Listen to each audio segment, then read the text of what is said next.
પહેલગામ હુમલાના વિરોધમાં સુરતમાં કોંગ્રેસની કેન્ડલ માર્ચ, નિર્દોષોની હત્યા પર આક્રોશ. કોંગ્રેસના નેતાઓએ આતંકવાદ સામે કડક કાર્યવાહીની માંગ કરી.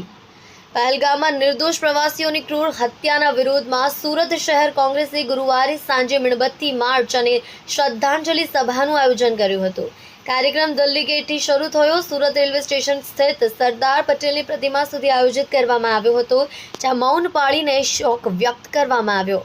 આ કાર્યક્રમમાં સુરત શહેર કોંગ્રેસ પ્રમુખ ધનસુખ રાજપૂત, કદીર પીરઝાદા, હરીશ સૂર્યવંશી, કલ્પેશ બારોટ, અશોક કોઠારી, જયેશ ભટ્ટ સહિત કોંગ્રેસના કાર્યકરો અને આગેવાનોએ ભાગ લીધો હતો. મીણબત્તી માર્ચ દરમિયાન બધાએ હાથમાં મીણબત્તીઓ લઈને શાંતિ જાળવી રાખી દેશ પ્રત્યે એકતા દર્શાવી.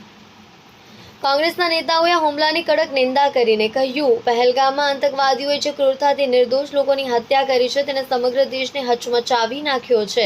તેમણે કેન્દ્ર સરકાર પાસે માંગ કરી કે આવા કૃત્યો સામે કડક કાર્યવાહી કરવામાં આવે, સુરક્ષા વ્યવસ્થા વધુ મજબૂત બનાવવામાં આવે, જેથી ભવિષ્યમાં આવી ઘટનાઓ ફરી ન બને.